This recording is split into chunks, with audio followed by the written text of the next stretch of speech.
The most extreme form of bereavement is parental bereavement, and I know firsthand of this pain after losing my baby girl Millie at only 6 days old, with no indication of complication prior to her birth. It came as a complete shock to us. We never got to see her eyes, we never got to hear her cry. As the weeks passed and we were riding the tsunami of grief, those around us expressed how useless they felt. They didn't know that we too felt so useless. We didn't even know what we needed, but I knew at that point I needed to speak out. From Millie's life and death, this podcast was birthed. Little Life, Big Loss, as a safe space to talk about baby loss, grief, trauma, heartache, and hope. A safe space for lost parents to share their stories of their real-life angels. A place for those nearest and dearest to learn about our journeys and to gain a deeper understanding in how to help those who are riding the tsunami of grief. Welcome to Little Life, Big Loss. All right, good morning and welcome to Little Life, Big Loss. Today I have a beautiful mama here today. Her name is Jessie. And when she texted me to be on the potty, she was just like writing the most beautiful text messages and speaking so much love into me, which I really appreciate. I thought that was really kind. She's going to be sharing her story today about her little baby Nate. And yeah, I just feel so honored to have you on here. I know it's such a sacred space and I know you're a little bit nervous, as is everyone when they come on, but you're going to be amazing. And there's absolutely no right or wrong thing you can do in this space. It's just literally sharing your story. So thank you for coming on. Thanks for having me. That's all right. So we're going to get started and straight into it, and I'll guide you along with your story. So as always, I truly believe that the day our babies pass away, our DNA changes forever and who we are changes forever. Who was Jessie before she lost her baby? So I was in a new relationship doing long distance. I am a shift worker, so I was working and just traveling a bit and family and What kind of shift work do you do? I'm a disability support worker. So I was working and Yeah, and doing long distance. How far away does your partner live? So he was in Canberra. We had met like July last year. We had known each other for a while because we both lived in Darwin for a few years. So we knew each other there, but never pursued anything. And then his sister got married in New Zealand and, rekindled. And, we started our little long-distance relationship. It was quite cute. Because we're both like, we don't want relationships. But when we met each other again, we were just like, this is us. So, we're just going back and forth. And, it was really, it was a nice little start of a relationship, that was for sure. Yeah. And you know what? Like, long distance is hard, but I think when you are building something, it's actually quite nice. Like, you hear about a lot of relationships that started during COVID, and because there's not that physical stuff straight away, it takes that out of it, and then you're literally just getting to know each other from a, personality perspective. It's just all conversation, and I think there's more depth to it that way. Yeah, you're so right. You are, And every time we would end up catching up, I would always say have my period. So it was basically based on communication, which was good. That's lovely. And so then you obviously met up at one point and didn't have your period because, lo and behold. I had a nice surprise pregnancy. Wow. Because I got diagnosed with polycystic ovary syndrome. God, I think I was maybe 22. So I didn't think I would fall so easily, but I did. It was a nice little shock to the system, but we're quite over the moon. We're happy, and it was quite beautiful. Yeah, that's nice. And it's, everyone takes a shock pregnancy differently, and that's so nice that it brought you guys together and, that you were excited for it. Yeah, it was exciting. And so were you living near each other by this stage, or had you decided to move together? Or No, we didn't even talk about that. So we're thinking like we're going to move together. He was going to come to the Central Coast, say Christmas time and move here. But yeah, I think when I fell pregnant, it just made it move a bit quicker. So he ended up moving Mm-hmm. here in February. So yeah, it was nice. Yeah. We So found out February. I was last Yeah, year. go. Yeah. Sorry. Yeah. Yeah, we found out we were pregnant the 5th of November. We went to like a family reunion and I was like to my sister, oh, I haven't had my periods for a while, but like that was kind of normal for me as well. I didn't really keep track and yeah, and it was funny. I feel really weird saying this, but we were sitting around having a few drinks and then Hannah's like, let's just take a pregnancy test. And I was like, I'm not pregnant, but let's do it. And then, yeah, I went into the bathroom and I took it and it said 3+ weeks and I just like bursted into tears. I was like, what? Like, I feel so guilty because I was drinking. I was like, okay, put the drink away. I was trying to get Pat's attention because he was meeting family. So I'm like, it felt like an hour. I was like, come on, let's go talk for a minute. And yeah, I told him and we just both hugged and we are just like, oh my God. And yeah, the next day I woke up, I was so sick and I was like, yeah, I'm definitely pregnant. Yeah. How did I not know this before? Yeah, it just hits you, right? I don't even know. Yeah, I was like, I don't even understand how I didn't even realise. Yeah. No. And it's so hard to not feel that guilt. I actually had that conversation with my sister over the weekend and a friend of mine, my auntie, I think, and because just before we conceived Millie, we had 3 weddings and we were drinking and all the rest of it. And that was just conceiving. I mean, because we were trying so hard, I knew from when I would have conceived to not drink. But we did conceive her then. And now finding out that her illness wasn't genetic and it was from conception, the head fuck it's been for me. And like, of course, all my family, like, you can't think, not that you can't think that, but it's not the, blah, blah, blah. But it's so hard to not feel guilty, right?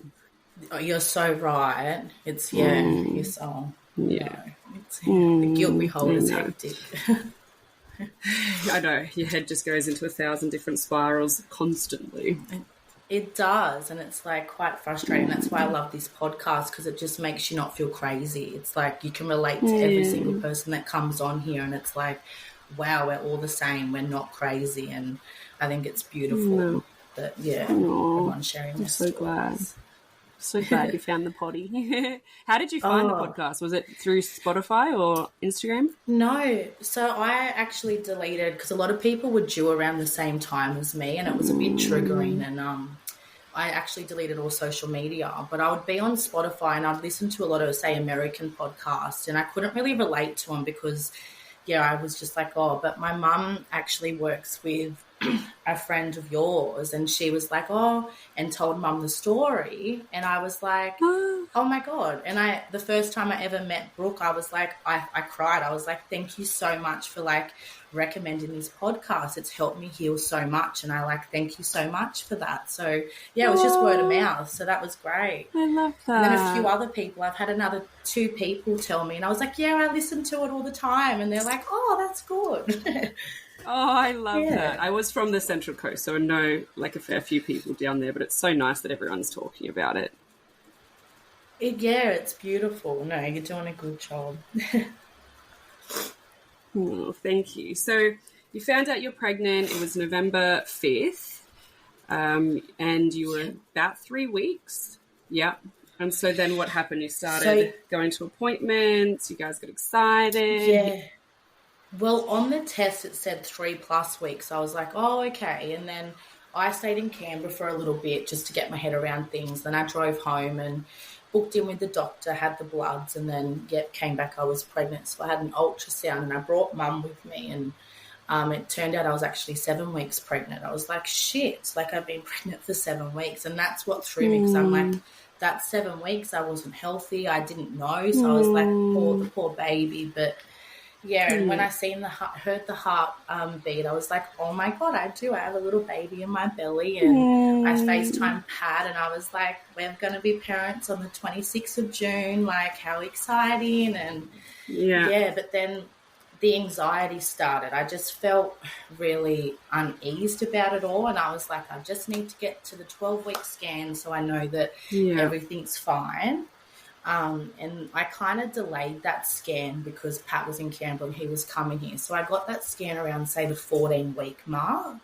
And it was just before Christmas. So it was like the 23rd of December. And I was like, perfect. So, and you know how they can't give anything away to you. So she was doing it and I was like, oh, it seems fine. So then that just lifted my anxiety a little bit. And I had a good Chrissy. And then we booked in to get the results for the Harmony test and then the results for that ultrasound. And the doctor just said to me, your baby has a hole in its belly. And I was like, what? And I just like bursted into tears because I had no idea what he was talking about and he couldn't really relay anything to us. So I was like, okay. And being that time like between Chrissy and New Year's, it's like we couldn't get in anywhere to like get any answers. So he sent, we had a whole heap of paperwork and we didn't want to know the sex of the bub. Like I was like, I don't want to know the sex. And he gave us the paperwork and I said to my partner, Pat, I was like, don't read through that because the sex is in there. And as I've said that, he's read the sex and he's like, shit, I know the sex. I was like, well, don't tell me. So God love him. He kept it to himself the whole pregnancy and he painted this wall in the nursery and funny, I still thought I didn't know what it was, but now I look at it, I'm like, yeah, it was definitely a boy. It was just so like, everyone's like, you're having a boy. I'm like, I don't know. Oh, that's so funny. Yeah, so then we had a lot of paperwork sent to say John Hunter and I was calling them to be like, what's happening? And they're like, sorry, we actually can't take your case. You're going to have to go somewhere else. And I was like, because I live in Lake Mumma, so I'm like, Gosford and John Hunter are much the same distance. So I was like, I don't understand how you can reject something. But anyway, so it was such a long wait. And in between that, we actually had a midwife appointment, which was beautiful because we got to hear the heartbeat again and go through things. And she just explained, like, this could be it, but we don't know. And I was just praying. I was like, please just let this just be a mistake in the ultrasound, that the baby's fine. And we ended up, I think it was around 18, I was about 18 weeks. We ended up going to Royal North Shore and we had a head-to-toe ultrasound and then they confirmed the findings. They were like, so Nate had a condition called gastroschisis, which means like his bowel is on the outside of his belly, just a little hole there, it just didn't close over. And I was like, oh, I've never heard of this. But it's funny when you find something out and then you talk to people and they're like, oh, my brother had that, or like my third baby had that. And I'm like, oh, okay. So it was very common. They don't actually take babies with that condition, so they don't specialise in it. So they recommended 2 different hospitals for us. And I said, whatever you recommend the most, we'll do that. So we ended up going to, I call it Randwick, but what's it called? Anyway, Royal Women's Hospital or something? Or that's it. Yeah, you're right. Yeah. So we ended up going there, which was, so that's about a 2-hour drive from our house. And we went there and we had a beautiful midwife and she just explained like what can happen with gastroschisis babies because every baby's different. You have to be prepared for having a stillbirth and babies with gastroschisis, they want to have them around, say, the 36-week mark. They don't want them too big, but they are born in a smaller size. And I was like, okay. And they said a lot of people do terminate at pregnancies. And I said, look, if he's healthy, I was like, and if it's just his bowel, I was like, it's fine. I was like, if there's anything else, then maybe. But I was like, no, like, it's so fine. We're happy to go ahead with it. So it turned out that we had ultrasounds every 4 weeks. So got to see Nate every 4 weeks, which was great. And I remember one ultrasound, he was actually playing with his bowel, and I was like, oh my God. And I was like, I can't wait to tell you that at your 18th birthday that you were holding my belly, you were playing with your bowel. And it was funny. I was like, yeah, but that gave me a lot of anxiety because I'm like, are you pulling it out more? I was like, stop playing with it, leave it alone. But That's so funny. Yeah, so then they, he was so, it was a hectic pregnancy. And I think because I was doing shift work too and then going to Randwick every 4 weeks, and then I ended up getting diagnosed with gestational diabetes at like towards the end of my pregnancy, and I was like, oh, here we go. But I would go to I went to Gosford, I think, a few times. I don't know why. I think it was for the diabetes to have meetings. And because I was quite small, and I had a doctor and, say, a trainee, they were in there feeling my belly, and they're like, look, we want you to come in once a week so we can put you on that machine just to check your baby's movements. And I was like, God, I'm going to Randwick and then I have to come here. And I was like, this is hectic. But I called my midwife, and because the ultrasounds that I did get, they were very intense. So it was like they can see everything, and it was every 4 weeks. So she's like, you don't have to worry about doing that. And I was like, okay, perfect. So we didn't end up doing that, which was great. So then he was always breech. So I was thinking, they said it needs either a C-section, natural birth, or you're getting juice. And I was like, doesn't matter how he gets here, as long as he's here. And a lot of people during my pregnancy would say to me, oh, how would you give a natural birth? Like, won't his bowel and stuff get stuck? And I was like, I don't know. And I was like, don't say that to me. My anxiety is through the roof. And like, anyway, people's comments are funny. So I forget what I was saying. As if you already hadn't thought of all of that, you know, like you would have asked all those questions like, can I safely have a vaginal birth? You know, what is going to be best for baby? And I love that you just said that, you know, whatever gets him here safely, because I think sometimes society tells us that we have to have births a certain way. And, you know, I just think my personal opinion is always whatever gets baby here safely. I agree, because I agree with that. So we're going to get and so when you I'll just interrupt for a second. When you said that you had heard of people, like everyone was saying, oh yeah, my brother had that or whatever, those people survived, and so okay. So you had hope that this could be fixed or not fatal, right? Yeah. Well, our OB, which her bedside manner was absolutely shocking. I'm really cranky with her, and anyway, I'll tell a story about her later. But she said to me, oh, this is such an easy case, you've got nothing to worry about. And that has stuck with me so much, because I'm like, why did you get my hopes up? You shouldn't have said anything, even if you believed that, like, because I was. But then people would say to me, it's like I just had this feeling that it wasn't forever. And I can't even explain it, but people would say to me, oh, your baby's going to be here soon. And I would be like, hopefully. And it's just like, I think because I was preparing for a stillbirth, which really I was not prepared. But like, I was just like, I don't think it's forever. And it turns out my gut was right. So have you heard that in pretty much every podcast I've done so far, is that everybody who has experienced this has said the exact same thing. We have this crazy. And I had it with Millie. It's this innate feeling that you just can't imagine bringing them home. And then there's the guilt. I feel guilty that I couldn't imagine bringing my baby home, but I couldn't. And I didn't even know she was unwell until birth. But it was like, and I'm finding every fucking podcast I do that mother's instinct is like, I just never, it's wild. It actually blows my mind that you just said that. Every time when people do say it on your podcast, I'm like, oh, my God, isn't that just crazy? Oh, it's just insane. Yeah. And so she was reassuring you that everything was going to be fine. However, you did have one midwife tell you that to prepare you for a stillbirth, which I actually think is better to prepare you than not. And, You're right. Yeah, Judy, like my midwife, I love her. She's just the best. And I love how upfront she was, and she was just honest, and she was like, there was no beating around the bush, and I was thankful for that. Yeah. But, the OB, I really hope that, I think she's just been in the industry for too long, and she's part of the furniture in a sense. And I said to Pat, I was like, if I got like that in my work, I said I'd leave, because it's unfair for the clients to, like, I think, but anyway, that's just must be her personality, but that's okay. No emotional intelligence?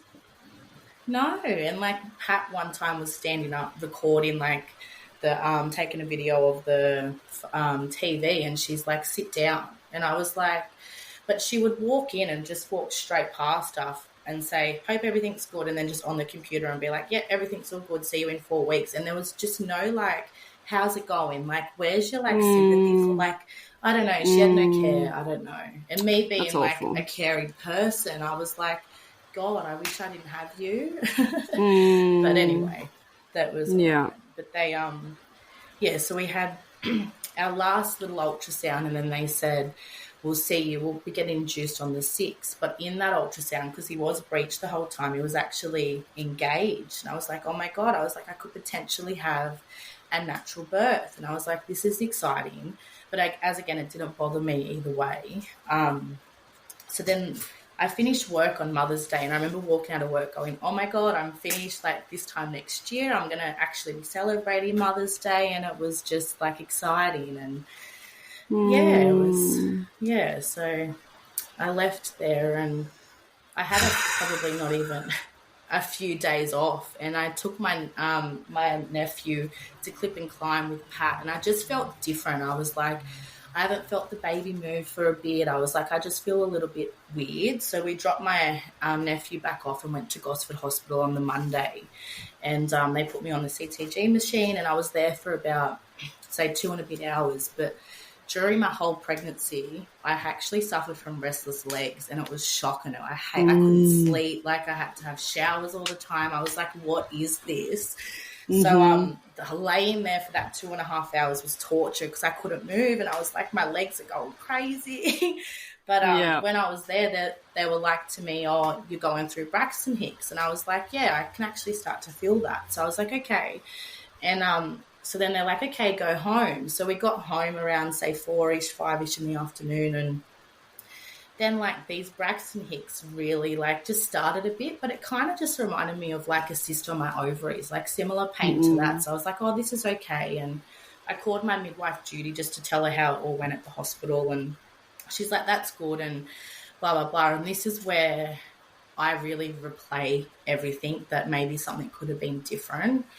Because I just feel like I was so naive with my labour, I guess. I just thought, oh, it's just Braxton Hicks, whatever. So I remember, like, going in and out of the shower, and it was like 4 a.m, and I made a sound, and Pat's like, nah, let's get in the car, let's go. You need to get checked up. You've never made that sound before. I was like, I'm fine. It's just Braxton Hicks. Like, let's not worry. But we ended up driving, and I called Gosford Hospital, and I was telling them what was happening. And they said, look, it's just Braxton Hicks. Just go home and get put a hot water bottle on and just relax. So I was like, okay, being a first-time mum, I just went home. But what I really wish I did then was just call my midwife, Judy, because she would have been like, come to Ramwick. But I just didn't, because I was like, I don't know, I just didn't. I really regret that. But anyway, I think, yeah, yeah.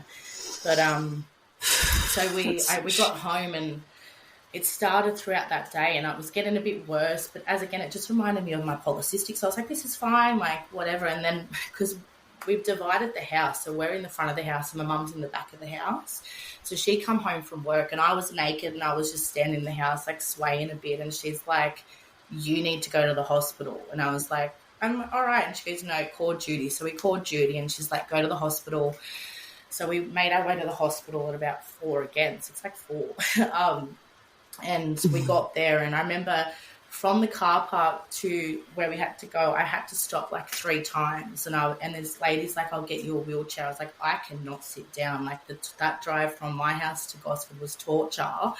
So we stood and we walked there, and we got sent in, and I had to, yeah, they done all the checks. And I remember this nurse or midwife came in, and she was like, you should have kept driving to Ramwick. And I just wanted to punch her. I was like, how dare you say that to me? Like, I don't know. I called you guys, and you were like, it's Braxton Hicks. So anyway, that's awful. And it turned out I was actually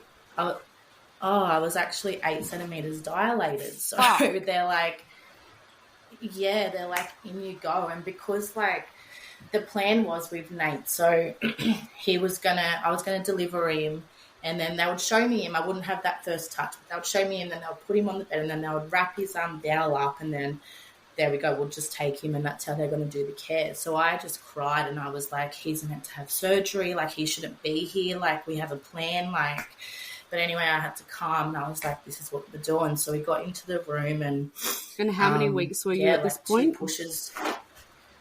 I was 35.1 days. So he went, I was meant to get induced the following Tuesday. So he did come early, and he was actually underweight because he was only like, what was he, 30 grams. So he's like 2 kilos. He was so tiny. Little papa. Oh, he was so, but it reminded me, like, because I delivered him, and it just reminded me of, say, like, Love Child, because I, like, delivered him and then he was just gone. And I was like, I heard him cry, but I was like, what did I have? And Mum was like, you had a boy. And I was like, oh my God, I had a little boy. Like, that's so exciting. And yeah, and then he was just gone. And I was like, okay, shower me, let's go. Like, I want to go and see him. So I had a shower and just walked up there, and there he was laying there he was just so alert. Like, you wouldn't have thought he was born at 35 weeks. Like, he was just looking around. He had so much hair. And when I looked at him, I'm like, it's like you've been here before, like, you little old soul. Like, he was just, so perfect. And he was sucking on Pat's finger, and Pat was like, he's got such a good grip, and he was just, I think he was really hungry. Oh, I was just in so much shock. I was like, oh my God, and I kept touching my belly, like, where is he? But he was on the table, and I'm like, this is crazy. No. Well, it happened so quickly for you. Like, I mean, it took so was it 12 hours that you were labouring at home, or 24 hours, or 12? And then you got in there and just 2 pushes and he was out. Oh, crazy. I just couldn't believe it. And I thank Nate for that, because I'm thankful that I did get that natural birth. But but it didn't bother me anyway. But it was just, they don't know why he did come early. And I think maybe he did come early just to meet us. Otherwise, I do feel like he might have passed to, like, I might have had a stillbirth. So I am thankful for the experience we did have. But it's just shit that how it all turned out. Yeah. So you went up and you saw him they had him in NICU at this point? No, so they just had him upstairs in, like, a little room, and he wasn't in the incubator yet. He was just on, like, I forget what they call the little bed there, but is it the Panda or whatever? But he was just on that. So then the team that transfers, like, little bubs, they came and they took him, so they drove him to Randwick, and Pat and I just followed. Right. Okay. They did offer me to go in the car, but I was like, no, it's all right. I'll go with Pat. We'll just meet us there. And I wish I went in the car, because I'm like, I just should have been with him. Like, he was with strangers, and anyway, that's okay. So I think we got to Randwick at like 3:00 the next day in the morning, and Nate was in his little incubator, and he just looked so, like, perfect, just laying there and looking around, and he was just a little cutie. So they fixed his bag up, and he was on all of his, like, meds, and all the tubes were in. And, so he had a bag? So like a... like a silo bag. So it was like, what they do is they put in this bag and they hold it up, so then slowly it will just slowly get pushed down, and that's what was happening. So they had, like, a little pick on it, and fluid would come along up on the pick, and then they would just push the bowel down, and it was just a slow thing that they were doing. But I remember when we got there, and I looked at because it is a bit confronting. It's like, oh wow. And as they said, like, every gastroschisis baby is just different. So, like, I seen, like, when we got there at 3, like, the colour of the bag, and I was like, oh yeah, it kind of was like a light hydration weed colour in a sense. And I was like, okay. And then Pat and I went to, so they had 2 rooms there. So we got to sleep, like, just, in the ward, but just in a room. So I didn't really sleep because I was so excited. I'm looking through photos of Nate, and I'm like, oh my God. And and they had to call me to give consent for medication. And so then that morning when I went back in there, I just noticed, like, the colour of the bag, it was just a little bit darker. And I was like, oh. And I remember the second day I was like, is that, like, normal? Like, because it just kept getting darker and darker. And they're like, look, it's fine. Like, this is just gastroschisis. And I was like, okay. And so there was a charity, and I'm so spewing, I don't remember the name of it, but we were, like, probably 300 metres from the hospital. So we're staying in accommodation that was, like, a charity ran accommodation, which was great. So I really struggled with that separation. And at this point, I still hadn't had my first hold. So I think it was day 3 or 4 where I got to have that first kind of skin on skin, but it's not really, because, like, it's... We all had the that with cords, Millie. and it She was was, such like she was still in like the nest, and I had my clothes on, and she was in it. Yeah, it's a hold, but it's not skin to skin.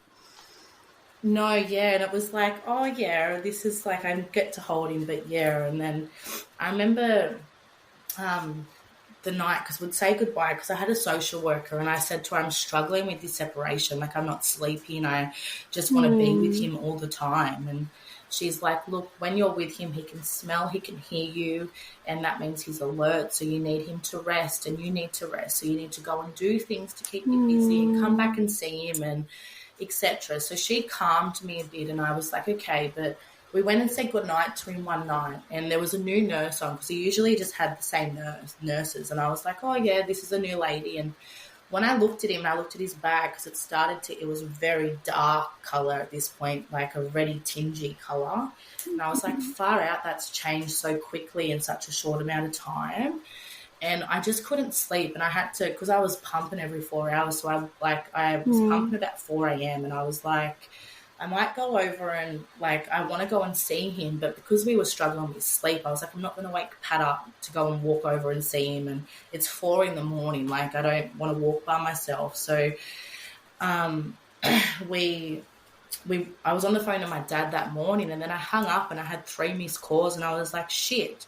So I called him back, and yeah, it was the doctor there, and they're like, we need to take Nate into surgery just to check in his bowel and just to see what's happening. And I just knew, I was like, this isn't going to be good. I just knew, and it was a Saturday, and I was like, shit. So Pat and I tried to keep busy for the few hours he was in surgery, and I hated that I didn't get to give him a kiss, like good luck or anything. And I was like, shit, like I hope he comes out and it's okay. And yeah, and then we get the phone call, and his nurse, God, she was just so beautiful. I could tell in her voice when she said to me, you need to come in for the meeting, and I could just tell. And when she seen me, I could just read her emotion, and I was like, yeah, this isn't good. So Pat and I were waiting for them to come in to speak to us, and I just said to Pat, if this isn't good, I said I would love for him to be an organ donor.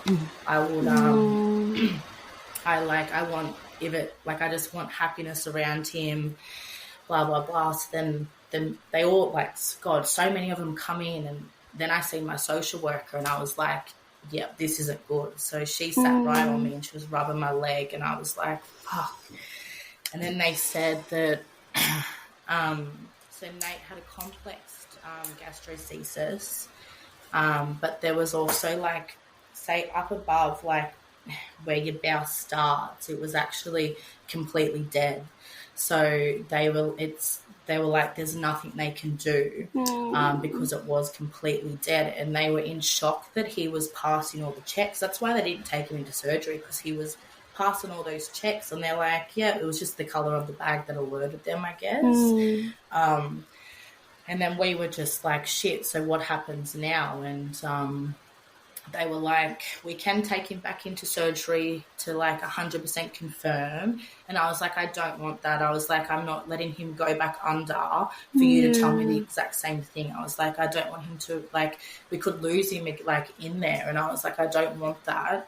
Well, we both didn't want that. So they said what would happen is, like, family would come in, and they would just slowly take him off all the cords. And he was, because of surgery, on a breathing tube, but he wasn't relying on that. But because he was in surgery, they did just keep it in. And they would, so over time, they were just slowly taking it all out. And sorry.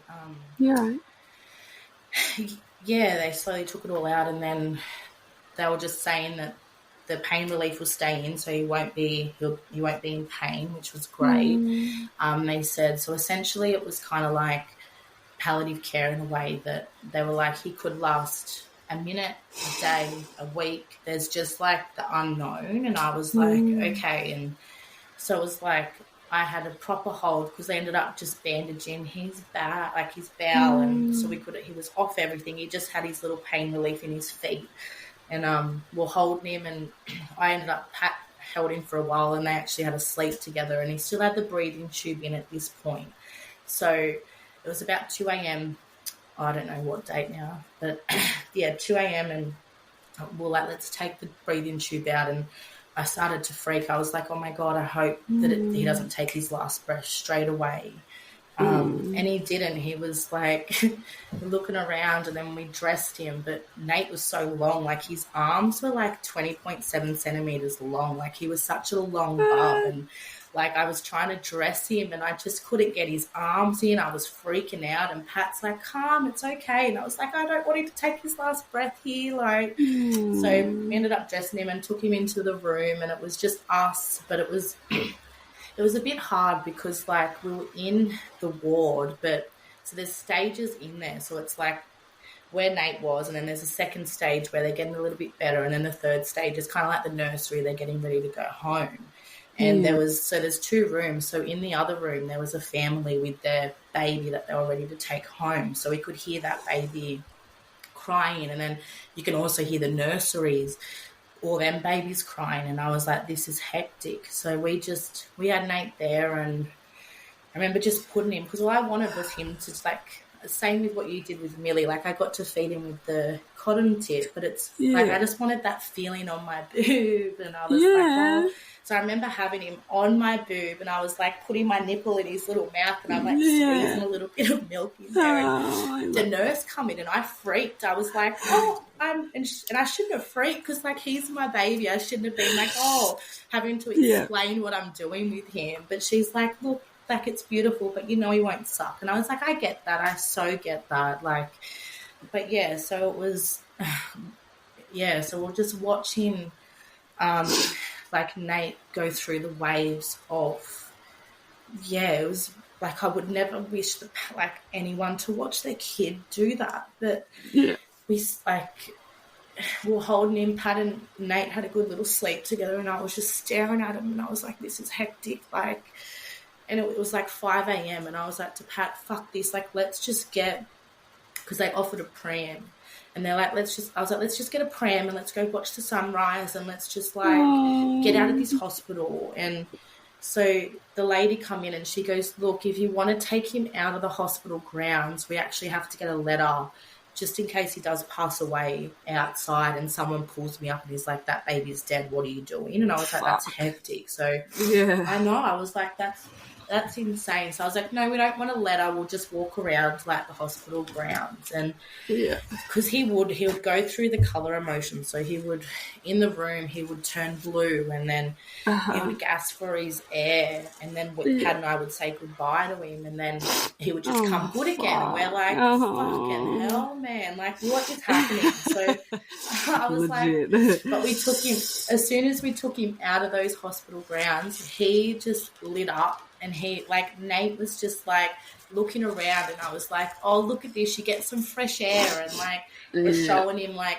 different sounds and, like, the sky, and just talking to him. And we sat in the courtyard, and Pat was like to me, I'm going to go get some coffee and food, like, you stay with Nate, and then, we'll go, because his pain relief, like, was in the pram too. So, and then as soon as Pat left me, it started dipping, and I just freaked out. I was like, what the fuck is happening? And I'm like calling Pat, like, it's beeping, I don't know what's happening. And I thought they were going to run out of battery. So I was like, shit. But then they're like, no, it's fine. It's got a lot of charge on it, but it just beeps to let you know that you need to put it on charge. I was like, far out. So we went back up to the room, and then that's when, like, the social worker and the doctors and all that come around. And again, we were watching Nate go through his waves multiple times. And I remember the doctor come in, and I said to them, like, this is so cruel. Like, what the fuck's happening? Like, no one should witness this. And they're like, Jessie, like, we did explain this to you. This is what it was. And I was like, this is fucked. And then, well, as I said, listening to babies cry, and I was just that's like, and then my midwife was like, okay, so do you want to move out of this room? I said, I would love that. And she goes, look, there's labour rooms up there. She goes, but be prepared, you might hear someone in labour. And I was like, look, I don't care. I would rather hear someone scream than I'd rather hear a baby. Like, it was too hard. So we ended up moving. And these labour rooms were beautiful. I was like, oh my God, I wish I had delivered here. Like, they were just incredible. But, so we ended up moving there, and then, we just kept going in and out of, like, the hospital, taking him for walks and whatever. And, saying goodbye to him like so many times. And I remember being outside and I was like to Nate, you can go, like go be with your angels, like you're at peace, you're so fine. And like it was just such just repeating. And we had people come and visit us, and they wanted us to take us to, I forget the house now, but it's like a palliative care house or something where you're caring for your children. And Pat and I were like, look, because we just knew that was his last day. We just could see it. Yeah. And we're like, look, if he's here tomorrow, then, we can go to Manly, like, whatever, but we'll just see what tomorrow brings. And anyway, the OB came. We just wanted positivity around Nate, but she walked in and she was just crying her eyes out, and I was like, I don't know why you have come up here right now. I didn't say that to her, but I just stared at her, and I was like, she's like, sorry about, like, you're like, sorry you have to go through this. And I was like, yep. Like, I think she got the picture to be like, can you just go away because I'm going to lose it at y'all. But yeah, so she came in, the OB, the OB that was doing your scans and saying everything was fine came in when he was passing away, and she was crying. Yeah, she was crying and just staring at him like in shock. And I wish in that moment I said, oh yeah, it's fine, isn't it? Like, but I just didn't. I just was like, don't get angry, Jessie. Like, Nate doesn't need to feel your anger right now. Yeah, that's beautiful. Just wait. Yeah, so they left, and then Nate was so cheeky because he had all blonde nurses, and he had this one nurse that she was mainly on him overnight, and she was coming back onto night shift, and she spoke, and Nate just looked up at her and then closed his eyes, and I was like, look at you little flirt, flirting with all the nurses. It was so cheeky. And then Pat and I were looking at him, and we're like, yeah, I think that, like, not long to go. Like, and we listened to his heart, and we could hear it slowing down. And so we took him back outside the hospital. We rugged him up because it was cold, and we're just like, no, I don't want him to pass away in this hospital. Like, he's been through it all. So I was like, let's take him out again. So we took him down to this park, and because we ended up getting that letter so we could leave the hospital. So we ended up going to get dinner, and we watched the sunset, and then we went back and ate our dinner, and then ended up taking him back out again. And Pat got some Captain Morgan, and sounds bad, but I was like, I need a drink. So then we were sitting at the park having just a sip of Captain Morgan just on Nate's behalf, and Pat did. He put a little bit on Nate's little lips, and Nate sucked that. He was like, So he got a little bit of Captain Morgan before he left.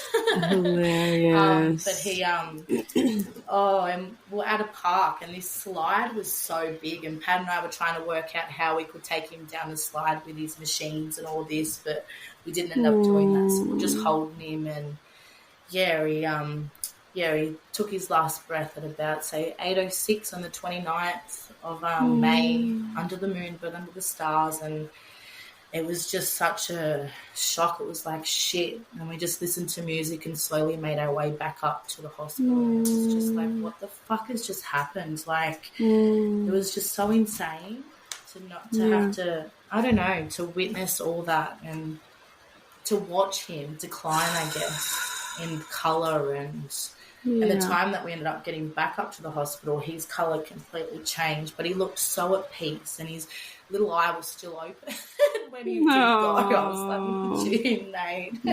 It was just, crazy. Such a wild whirlwind, and it's something that you can never be prepared for. It's weird that we keep saying, or us mums saying, like, we had this innate feeling, but you're still not prepared for it. But I think we're somewhat prepared in terms of we get through it, and you wonder, how the fuck did I just get through that? But then you're in shock for a while longer. It feels surreal. You, like, spend the next couple of months thinking, that didn't just happen. Like, surely that didn't happen. And then reality hits, and it's like, that did fucking happen. Like, it's, I mean, and you're just insane. A while ahead of me. So if this happened, so he was born May 20, tell me again the 23rd. dates. 23rd of May 22, and he passed away 29th of May 22. No, sorry, this May. So I found out I was pregnant in like year Oh, in 2022. 22. Oh, so this was even more but recent. yeah, so it hit 6 months just the other day, and that hit me hard. I was like, how the fuck has it been 6 months? I was like, because I just think about the milestones that he should have been achieving. I was like, to Pat, we could be actually trying food with him now. And I was like, that's half the reason why I did delete social media, because I just can't. It's like babies and stuff really trigger me. I just can't be around him. It's just, and I feel so horrible as a person because I love people but I just physically can't. I'm protecting me at the moment, and I feel selfish for that, but it's something I have to do. No. It's something you have to do, and it's what, like, I think, so if you haven't been on social media, you won't have seen, but I have just my normal personal Instagram, and it's gone viral in the last few weeks. But with that has come these awful trolls. And so I'm getting all these people write these awful things like, go grieve in private, you're a sicko, like you deserve a dead baby, you're disgusting, like awful things. But I am the kind, God. Yeah, but I'm the kind of person that needs to share. I need to talk. I need to do all these things, where some people do want to do that in private. I'm different. But I know that from me sharing is helping other people not feel so alone and not feel those things. But you have to do what's right for you and your mental health in that space. Like, I have a friend who hasn't been on... I can't believe that. Oh, but you know what? Honestly, people keep checking in on me. Are you okay? I'm like, I'm so fine, because the shit they're writing is so awful about such an awful thing. You know, I've lost my baby. You wouldn't wish it on your worst enemy. People writing that shit can't be fucking mentally there. Okay. It doesn't offend me, you know. They're not okay. No, well, that's good. Yeah, no, I'm not upset about it. I did bite back at one lady the other day because I was like, she got me, like, she told me to cover up because I had a gown on and was about to have my first skin to skin with Millie, and she told me to cover up and have some dignity. And yeah. Oh my God. If you ever need a good bite back, horrible. jump on Instagram. Yeah, I'll be like, yeah, that's insane. Some people, it's just like, you don't deserve that. But I'm there to, you know, like, I love sharing Millie and I love sharing our experience, and I love, you know, people are allowed to share their living children, so why can't I share my child that's not living, you know? And I did get to have 6 beautiful days with her, and but do what's best for you, for your mental health. And if seeing babies on social media and stuff is triggering for you, then for sure don't be on there, you know. And you just have to do, and some days you'll feel good about it and some days you won't, and that's right. Yes. Because I'm someone that likes to help people. I love to be there for people and give them advice and all that. And that's what I said to Pat the other day. I said, I'm struggling with the change that I'm going through. And then some people say, oh, you're so different. And it's like, shut the fuck up. Like, I am different. You go through what I'm going through, and then you tell me how you're going to be. Like, and then a lot of people have dropped off because I won't answer their phone calls. And it's like, I'll message them and say, not up for a chat yet. But it's just like, I've really noticed, like, who's there and who's not. And, like, it's just... Yeah, but I'm just glad I've got Pat, because we're such a good team, and to only be together just over a year, and to what we've gone through, it could have broke us so easy, but it's just made us so much stronger. And we've gone through some crazy waves, but we've got there. I was like, we've done it. Like, we're not at the year yet, but I know that we're going to be fine. But it's just.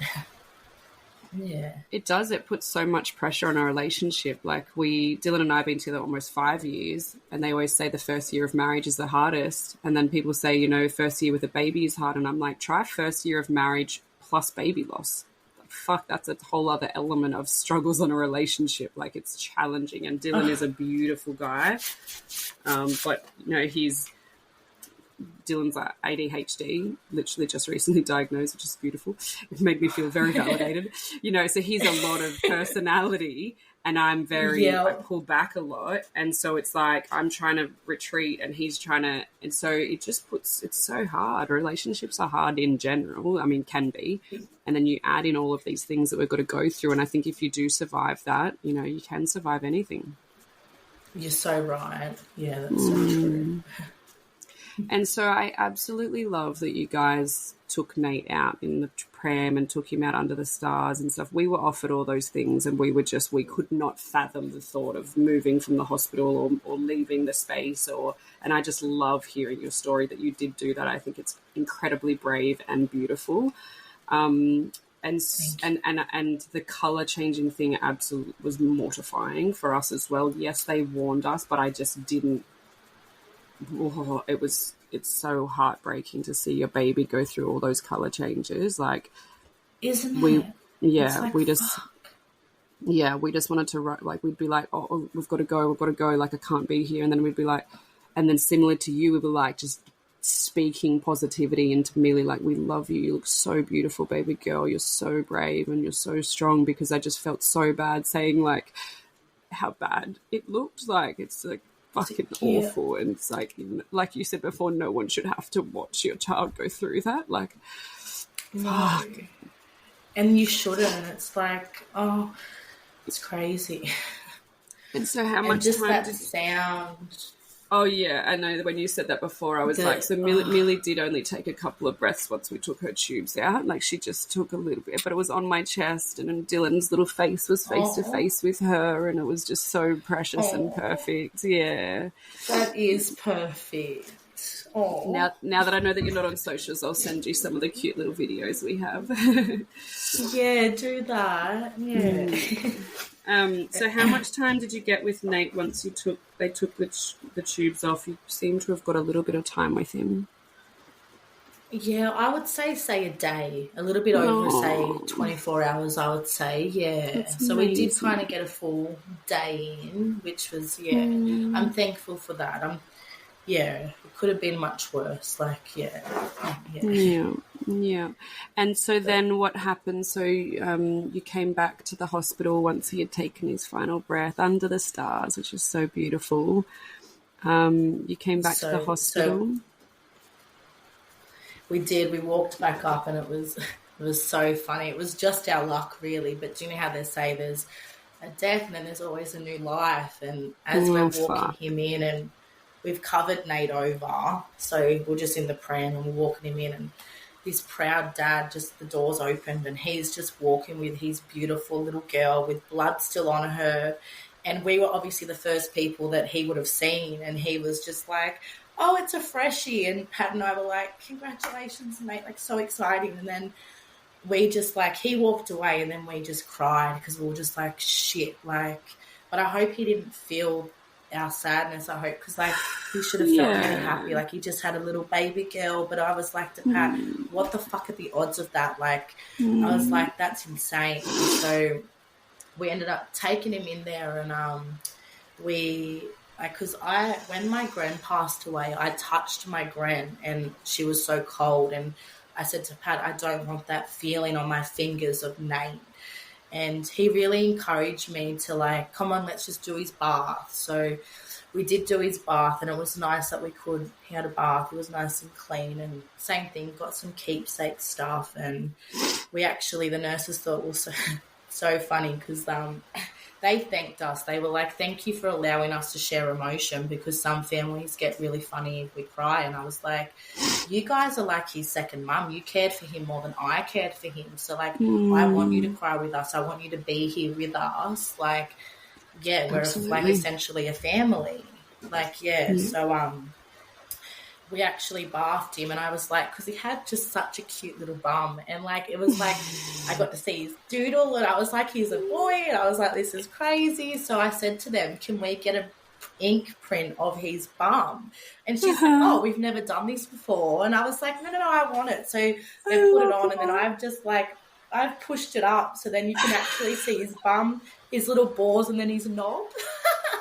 It's so cute. And I love actually that. got it tattooed on him. Shut up. I need to see a photo of that.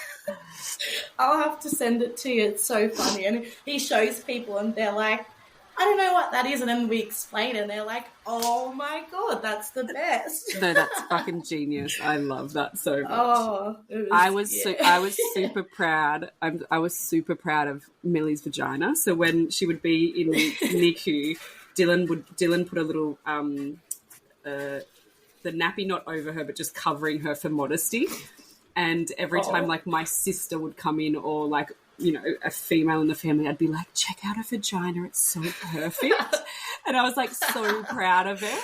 And then we got sent, I know, and then we got sent her, and my sister was like, of course she does, like, you know, runs in the family. Like, we were just so silly, but it was like, anyway. And then when we got Millie's x-rays sent to us, so her x-rays were so fucking beautiful, but it was her whole body, so she had the 2 broken arms and 2 broken legs, and you could see that on the x-rays that got sent to us, but then you could just see her vagina with the little catheter in, and I was like, look at her little vagina. Stop it, that's so cute. I love that. And so I love it. I know, like, but it was just so weird to be proud of something like that, but you're like, look at their little bits, just look at everything so perfect. Yeah. It's like he's got a big little doodle for a 35-week-old. I'm sure Pat was very proud. Yeah. No, yeah. So we done all that and dressed him, and then we took him up to the butterfly room, and I walked him up, and we had a moment in there, and then they said to us we had the option of, like, he could have slept with us in, like, I guess the cold cot or whatever, and I was like, look, this is the final, like, our good final goodbye. I don't want to come back to this room. The butterfly room was beautiful, and I love the way that they've set that up in the book, and, like, beautiful, but I just didn't want to see him again. I just wanted to see him that time like that. So we ended up just leaving him, and we slept back in that room, and then as soon as we opened our eyes, we're like, get the fuck out of this hospital. And it was just like, just crazy. And like, so then we ended up going back to the room we were staying at, and we spoke to Georgie, because she come over, and that was my social worker, and she just talked about the next steps, because we had the option of doing an autopsy. And as I said, I really wanted Nate to be an organ donor, just to see if he could help anyone, like, but unfortunately, preemie babies, they don't do it or something. So I was like, that's okay. And they said, do you want to get an autopsy? And I was like, yes. And then they told us the 3 stages, and I said, I don't want him cut open. Like, I know he was an alert baby. He was healthy in here, but it was just in his, like, let's just see about that. So they ended up just going through the belly, and that's, so we, he done that, and then we stayed in Randwick, and I'm someone that was really against tattoos. I never wanted tattoos, but we ended up getting, Pat designed his, because he's a Gemini, so we got, that was my first ever tattoo, and then I got his little heart rate. Oh, you got his heart rate, that's cute. Yeah, and it has little Nate in it and a love heart, so we just spent, like, the week after Nate getting tattoos, and, like, we went to Coogee Beach, and just, like, we're like, we don't want to go home, and I just wanted to stay there until he was released from his autopsy, and I was like, then we got the phone call to say that he was released, and I was like to Pat, I want to follow them back to the funeral home, and he's like, I can't do that, like, let's just go. He came here by himself, let him go home by himself, and I was like, okay, let's just, so we went home, and it was like, that was fucked coming home. And my sister, thank God, I take my hat off to her, because she done majority of the funeral arrangements, and so did Pat's sister. She done the slideshow, like, they took all that responsibility for us, and all I had to do was just give consent to what they were doing. So that was, it was, crazy to organise a funeral. It's just, I know. And then when you're getting asked all these questions, like, did you want this or did you want this? And I'm like, I don't fucking know. I was thinking of what cot sheets I was going to use, not what fucking funeral decisions I need to make. Like, you're just not ever prepared to have to make. Because I remember saying something about the burial, and then Dylan's like, oh, no, we'll do a cremation. And I was like, okay. Like, we were it sounds good that you and Pat were similar, that it's like, I want to do this. No, I don't, I think this. And you just agree on whatever things are important to either of you, or who's more passionate about some particular decision, because you don't know what you're doing. You've just kind of got to go, okay, well, I thought this, but if you want that, then let's do that. That's and right. Just work together. You're so right. Yeah, I'm thankful that working together really gets you through, doesn't it? And so did you do a cremation or a burial? cremation. So and because I was a bit up in the air of seeing him, but then I said to Pat, I want to make sure he's in that box. I was like, I need to see him. So the day before the funeral, I'm so thankful we did too, because it wasn't so confronting seeing that little coffin on the day. So we kind of got all of our tears out then. And we gave him, because he had so much hair, so we gave him a brush to take with him. We gave him some Polaroids that we had and another little outfit and a blanket. We're like, there you go, you take that with you. And had our last little moments. And, remember the celebrant, he said to me, he goes, being a baby, funerals are short and sweet. And I was like to Pat, this is not going to be short and sweet. I was like, this is our boy. And I was like, I'm going to be strong, because he was so strong. Nate was so strong. So I was like, I'm going to get his strength and I'm going to talk at his funeral. So I actually spoke, I feel like, for like 10 minutes, and it was start to finish of his whole story. And it was really nice. And it was just, I feel like the send-off was really beautiful. But it was shit. But it was, Yeah. You're so strong. Gosh, I think would have done amazing. To speak at his, to be able to share that whole story, I was like, no, this is not being short and sweet. I was like, he deserves to be spoken about, and I'm glad that I did, and it was good for people to actually. They would come up to me and go, thank you. Now we actually understand. We didn't want to ask you what had happened, but now we know. You answered so many questions, and I was like, well, that's good. I'm glad that I did answer a lot of questions, but it was weird trying to, because I thought they would call me when he was, I don't know, when he was ready to be picked up, and they didn't. And I remember calling them saying, hi, I just want to know if Nate's like ready to be picked up. And they're like, oh, baby Nate. And I was like, well, yes, I was like, I hate that you have to put baby in there. And then they walked down. Here's his little urn. They had to walk down, and they just holding it like this, and I'm like, oh my God. I was like, it's so crazy to think that he's beautiful. Just in here, and it's like, it is cute. Did they organise that for you? So all we had to pay for was for the flowers and the celebrant, and everything else was, which I was so thankful for, because you just had a baby, and it's like you don't think of a funeral and the expenses to that. So I was very grateful for the support that we did get off people. And so let's talk about that for a second, because I think it's a really important part of the potty, which sometimes we don't always touch on. But what kind of things did people do to support you in this time, and what did you find helpful? So a lot of, like, my sister would come clean the house before we came home. Pat and I, we didn't want people around us. We were completely opposite to you guys. We were just like, we don't want people around. Bring it all, just slowly. But it was mainly with the funeral. So I just had a lot of people they would drop us off food for that week prior. But then as soon as that funeral hit, afterwards, no support in a sense. Like, people would check in, but that was about it. So it was mainly the lead up to the funeral. We just had people would say money to pay for the flowers and pay for the celebrant, and people paid for food at the funeral, and that was really nice. And I know some people dropped off some food, which is really nice. And a lot of people asked, what can I do? But I was just like, nothing. We didn't really want that support in a sense. We just wanted it to be us. And so I kind of did block a lot of people out, which I don't know. Declined a lot of support. I guess in that aspect, we were super open to it, but we still didn't know what we needed. So I was like, I don't know what we need. And I know that when I want to help people and they keep blocking it, it's like, oh, I just feel so helpless. So I've just said to people on the podcast, since then, if someone doesn't want the help, do what you feel is on your heart. If you feel, without disrespecting somebody's boundaries, if you don't want someone to drop in or whatever, I'm a big advocate of not drop-ins. I feel like that's super rude to turn up to someone's house. But, if you want to buy a super sweet present, or or just deposit money into their bank account, or drop food at the door, or anything like that, I think because a lost mum or dad doesn't know what they need, but a meal's never going to go astray, or a box of chocolates, or a beautiful teddy bear with your baby's name on it, or anything that just says I'm thinking of you, I think is just so beautiful.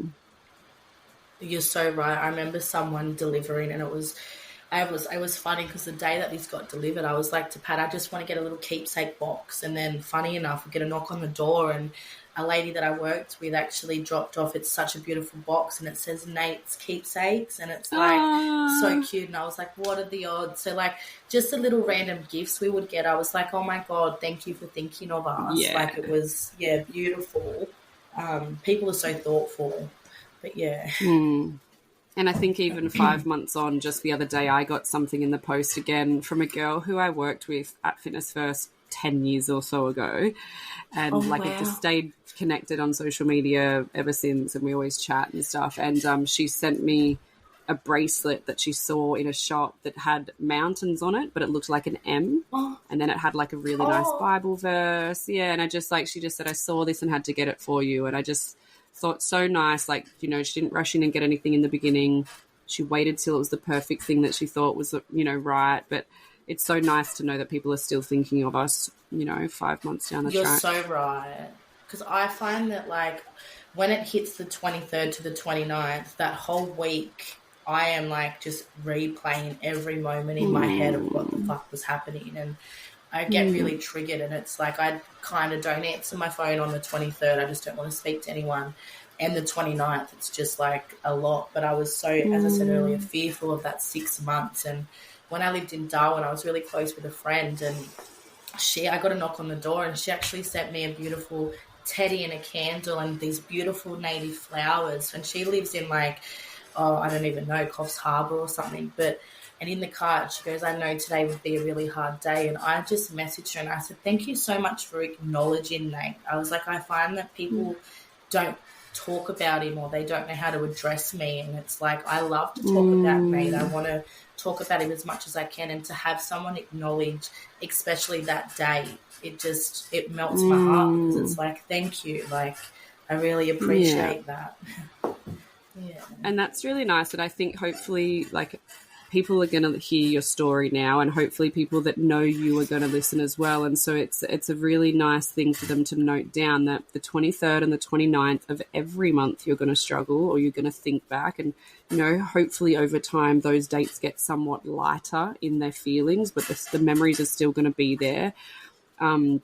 But to acknowledge that for you, and to message you, and to say his name, and to send flowers, or to even just send a text acknowledging his name is just such a nice thing, or acknowledging you and the way you're feeling. That can go a long way. Yeah, that's so true. Yeah. Have you got somebody there? No, I just thought I could hear something, but no one's there. Do you have Nate's name on your shirt? Yeah, so we done a Bears of Hope walk, and I was like, let's like get shirts made. So I actually got like that's little Nate. Oh, honey, there he is. And then I don't know if you can see the back, but that's the back of it. Stand up, Nate McGuire. It's got another. Oh, that's beautiful. All his photos. So yeah. I thought I'll wear that today because I've only wore it once. I was like, I'm going to wear Nate's little shirt today. I love that. So if anyone's listening on Spotify, you can actually go to YouTube and watch these episodes, so then you can actually see what we're doting about right now. But yeah, I love that shirt. We actually had some shirts made, bought for us. So there's actually a girl on the Central Coast that I want to connect you with. Her name's Amy Taylor, and she goes to Hope You See church, but her and her partner. What? Stop it. So no, I used to go there. I got my client, he loves church, and I took him there, and I used to pick up a shift every Sunday to take him to church, and I loved it. And now I'm a bit cranky with God, because like I loved God growing up. Like Mum said, when I was a baby, my comfort toy was a Bible, and if anyone would take it off me, I would cry. And I was like, so I really loved God in a way. But now I'm like, no, I'm really cranky with you, so I haven't gone back to church yet. That's so valid. That's so valid. We only just went back probably 2 weeks ago. If you're feeling brave enough to go back on social media, you should jump on my Instagram and just have a look. I did a really big post the other day about our experience with God and how we're feeling and my revelation around that.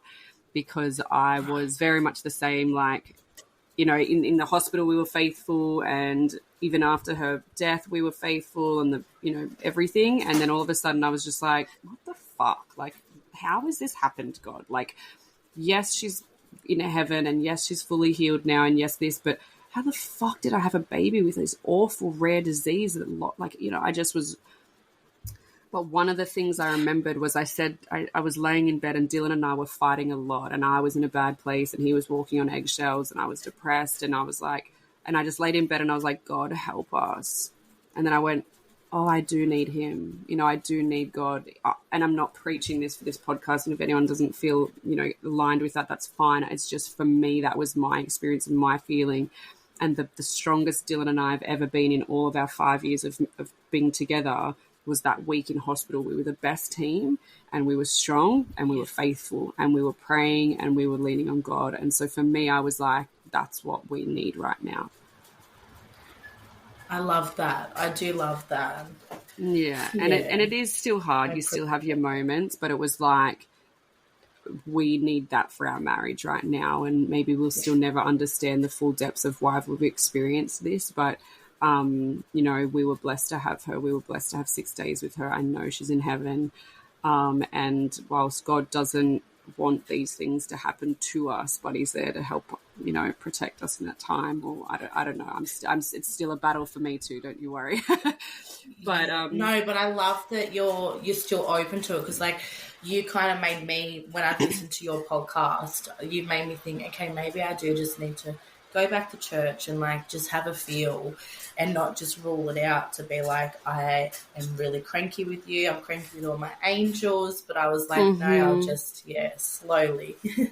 But if I'm honest with you, I love Hope UC, and I miss that church, because I go to Glow at Rabina right now, and they've been phenomenal as a community, but they're a mega church. They're big. And Hope UC was such a beautiful, smaller, intimate church. And so I feel like in this space, I really feel like you would be loved and supported very much so. Like, Darlene Check does the most beautiful services on Mother's Day. She really acknowledges loss.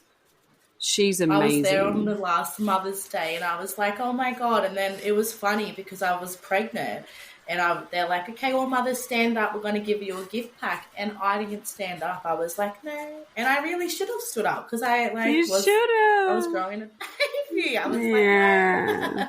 But you're so right. They do the most beautiful service. And when I take my client, they're just so beautiful with my client. And it's a beautiful little community for them that they can talk to people, and they bless him all the time. And it's just, it melts my heart that they're just so beautiful. I wonder if we've crossed paths, because I remember when I used to go to Hope UC, so it was only a year and a half ago that we moved here, and prior to that I was at Hope UC Charmhaven, and I used to see people in there with their clients who would bring them in, and I would sometimes sit near. Stop it. Well, probably, because they've been gone for a few years, so that's so interesting. Yeah, I love that. But crazy. So Amy Taylor and Luke Taylor go to Hope UC, and they lost their little bubba a couple of years ago. I'm going to be interviewing her in the new year, but she runs sessions on the Central Coast, like a community connect for stillborn and lost mums. So she would absolutely, be a beautiful person for you to reach out to and connect with. Pat with Luke as well. I know they did a Bears of Hope walk as well. So yeah, you're probably very closely connected and just haven't quite crossed paths yet to link up. But I would definitely love to link you up with her. Oh, I would love that too. Thank you. That'd be great. Yeah. And because I reached out to her I reached out to her the day that I found out Millie was passing away, and I was just like, I had never spoken to her, but maybe I followed her on Instagram or something, or maybe we were friends on Facebook, but I just wrote to her, I just found out I'm not bringing my girl home today. How the fuck do I breathe? Like how do I get through this day? And she was just phenomenal and just gave me all this advice, like just touch her, feel her, smell her, hold her, take in every bit of her. And then she sent me some beautiful playlists to have this music playing. And yeah, and then she was like, and I'm going to be here for you for the rest of your journey, And so we've just, and that was the whole point of this whole story, was that she sent us these beautiful T-shirts.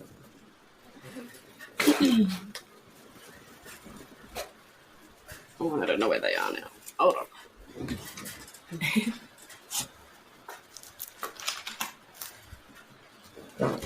So it says I wear this for my daughter.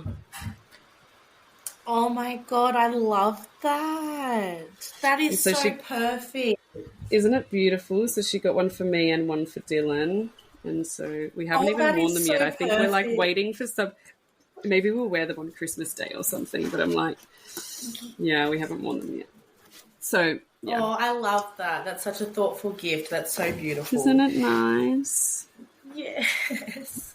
So nice. Oh, so you're 6 months down the track. It's just, it's so hard, isn't it? It's just wild. It is. It's just crazy to think that's half a year. Are you seeking any, you or Pat, any like professional help, psychologists, counselors? What are you doing in that space? So it's funny. So at first I wasn't doing counselling, but then I thought I need to speak to someone. So I got onto Bears of Hope, and they do a free counselling session with mums that have lost a baby.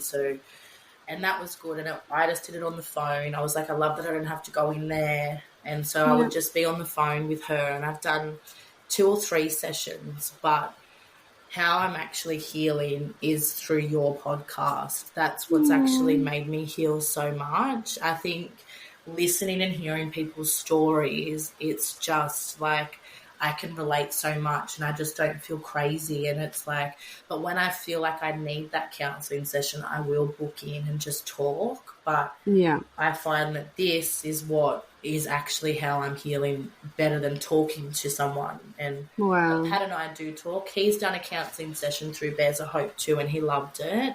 But yeah, we talk within ourselves, and I just listen to your podcast and go for long walks, and I'm like, oh, there we go, and that's just how I'm healing. I love that. And I'm definitely not a psychologist or a medical or doctor or anything, but I said it on my live video on Instagram this morning. So I've been going live every morning. I'm doing my IVF injections. And I said on there, like, I'm not a medical professional, and nor are the people that I'm sharing these stories with, but I said we're just sharing our life experience. And, I think that it's so educational as well. Like, I just have learned so much from you in the fact that, how beautiful it was that you were able to take Nate out of the hospital. And I said we got given that option, but we didn't do it. And the way you've spoken about it so eloquently is so nice, because what a beautiful experience you had. And so thank you. If somebody else is going through this down the tracks, like, I know my auntie listens to all of these, and all of her kids are having babies and stuff, so she'll ring them and she'll be like, I learnt this today on Rochelle's podcast. But like, I love that. Yeah, like, so people are going to know that if they ever meet someone that's going to experience something, like, well, you could take him out under the stars or under the the moon. And I just, it's amazing. Yeah, that's Look at my cat. Yeah. Isn't he so cute? It's like... His name's Miley, but we sometimes accidentally call him Millie, which is so cute. But I feel like sometimes... really cute. I know. Sometimes he just comes and sits on my chest and gives me snuggles. He just loves her. Yeah, he's the best. Yeah. Well, my lovely, it has been so good to hear your story today, and so good to connect, and you definitely have done Nate proud. I know at the beginning you said that your voice was going and it was like you weren't supposed to share his story, but you have with so much strength shared it and done him proud, I'm sure, and you're going to help other lost mums and dads that listen as well. I feel just so nice talking about it. Like, I find that I don't get to talk about it, and it's such like a touchy subject to people, and I'm like, I'm so excited, because I was trying to get in contact with you kind of when you first brought it out, and I was like, no, I'm not ready yet. And then I was like, I need to get in contact with her. And it was only because you'd done an interview and you were like, we spoke through email. And I was like, hang on, how do I find this? And then I stalked Spotify, and I was like, oh, there we go. It's so easy. So I was like, yep, I'm doing it. And I just feel so healed even just talking about it. I just feel so much better. So thank you. You are so welcome. No, that's so lovely. And I just, I feel blessed to be trusted in this space, that you guys want to share your stories, and I just love that you feel better from doing so. And I just give you like encouragement to keep sharing. Like, it's, yes, it might make people feel uncomfortable, but we don't want to be uncomfortable either. And so I feel like I'm going more crazy when I keep it in my head. And so sometimes I just have to say something. And, you know, one of Dylan's uncles like pulled a funny face the other day when I said I did this social media post to reopen the business. And I put in there that I didn't bring my baby home. I've just finished mat leave and I didn't get to bring my baby home. And his face was like, oh, like it was a bit of and he's beautiful and divine and lovely and so supportive. But I thought, oh, that just made him feel uncomfortable for a second. But I thought, well, I'd rather reopen my business with everyone knowing my story rather than people coming in and, oh, so do you have kids? And I didn't want that uncomfortableness. So I've got photos of Millie in the salon and... Oh, I love that. But do you find ever since you've had Millie that you get asked so much, oh, so do you have any children? And it's like, I swear I never remembered people asking me this until post-Nate. And I was like, so I now know to never ask anyone, oh, so do you have any children? Because it's like, it's such a touchy subject. You just, don't know. Yeah. No. I feel like I did always get asked only because of the industry that I work in. I'm a beauty therapist. It's a conversation, but also because we tried to fall pregnant for 2 years, it was always a touchy subject for me anyway. So it was always like, oh, no, I'm not, but we're trying, or we're about to do IVF, or blah, blah, blah. So it's like, I always feel, and I'm almost 38. So for me, it's like everyone just expects you to already have kids. That's true, yeah. Oh, well, that's exciting. Bring on next year for you guys with your IVF journey. Absolutely. Wish you luck. Thank you, darling. Exciting. Well, you need to send me some photos of Nate because I can't wait to see them, and I'm going to send you some videos and stuff off socials that you might have missed. And Perfect. I encourage you to go back to Hope You See, but I might even connect you with some of my beautiful friends down there who would absolutely be some shining lights and comfort for you. Oh, that would be amazing. Thank you. I appreciate it. No worries.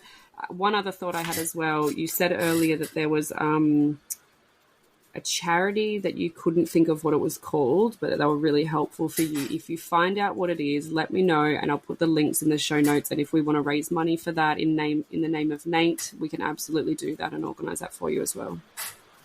I will do that. Perfect. Thank you. All right, darling. No worries. All right, Jessie. Okay, so nice chatting. Care. All right. You Chat too. Soon. Bye. Bye. Mwah. Mwah.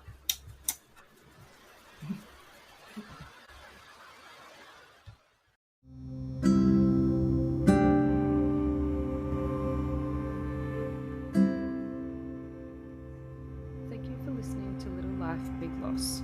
If you are here because you have experienced baby loss recently or a long time ago, I'm so sorry.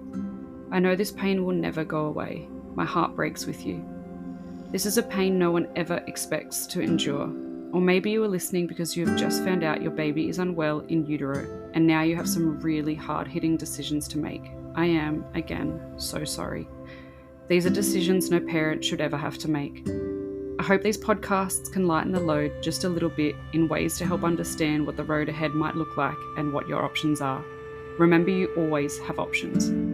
It is your body and your baby. If you have never experienced the loss of a baby and you are here to learn, thank you. We want to be heard and listened to. You will help someone somewhere with the knowledge taken from these podcasts. If any of today's conversation has triggered any uneasy emotions for you, please contact Lifeline on 13 11 14 or lifeline.org. Another organisation working specifically with pre- and postnatal depression and anxiety is Panda. You can find them at panda.org.au. And remember, postnatal depression and anxiety does not discriminate. It can affect both men and women, mums and dads. Please seek help from your GP, a psychologist, your local hospital, a midwife, obstetrician, Lifeline, or Panda. Thank you again for listening. I love you and miss you, my Millie.